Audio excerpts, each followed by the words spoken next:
Steve Bleier, this is the sixth trip for Edgewood. Which one is this for you, going state? Four for me. And what makes this one special, do you think? Why do these kids stand out? This one's special, and that's what we talked about after the sectional final against River Valley. It's special because it's a situation where I don't feel like we had an elite hitter or an elite player. We just had a lot of good players who really bought into the system we were trying to teach them.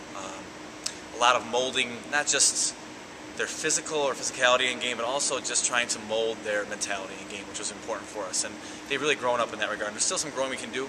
I hope we can do by Friday or Saturday, but we've definitely grown a lot as a team. Now you have three players that were key players as sophomores, right, but then some others who got up and got the experience. Right. How big is that to be able to bring some kids up and let them see what that atmosphere is like? Is that a motivator, and does it make this maybe a little bit more comfortable for them? Well, we have a rhyme and a reason for everything we do. When we brought those kids up, we want to give them a taste to hopefully start to get them thinking about wanting to come back again. So in addition to having those three great leaders that were there as sophomores, but to have some of the girls come up that have been there before, like Elise and Lexi and Haley, it's just a boost. It's a boost because they know what it takes and they know what they need to do once they get up there. So it's just that much more experience to have, even though it only seems like we have three girls that have been there.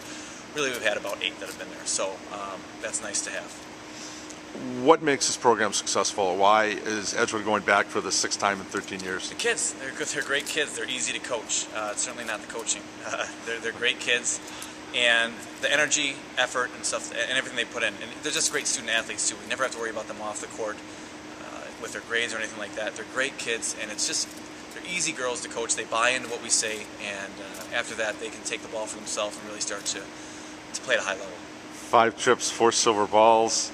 Well, just to even get to that title game is impressive.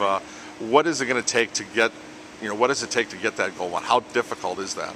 It's going to be tough. I mean, this season, I think there's more parity than there's been with Catholic Memorial being so strong. And in my first 2 trips when Waupun was so strong, which are great programs, there's a little more parity among the field. So I think we've started to come and show ourselves a little bit. I think people maybe might have overestimated where we were.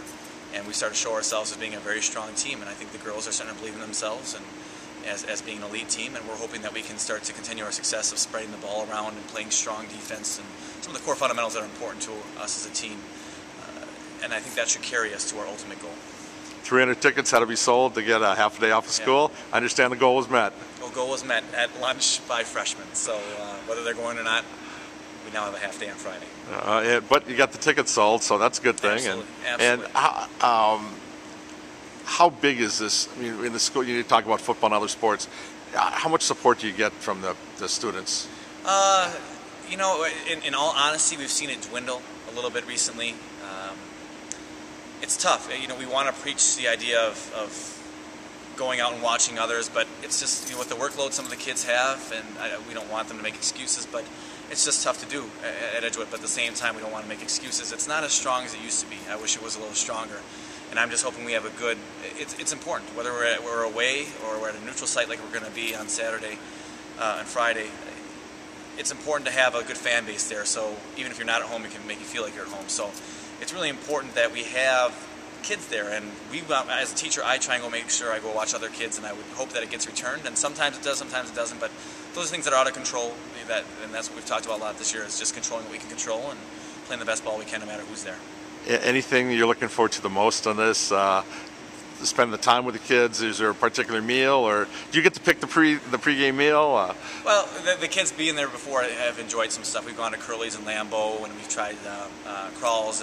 That's always a good place to go, but they're up for it, but I just want to enjoy the experience. And this is something you and I talked on the phone. It's important not to take these things for granted. We've gone 4 times as long as I've been here, but there's a lot of teams that don't get that opportunity that we have to remember. For us to take second, while it seems like it's a slap in the face sometimes, it's a heck of an accomplishment in this state, especially with some of the Division II teams that play volleyball here. So I just want to enjoy the experience. I want to take it all in. I want to have fun with the kids, but at the same time, in the back of our minds, we know we have a goal that we are starting to build confidence towards reaching. Congrats and good luck up the state. Thank you very much. Thanks.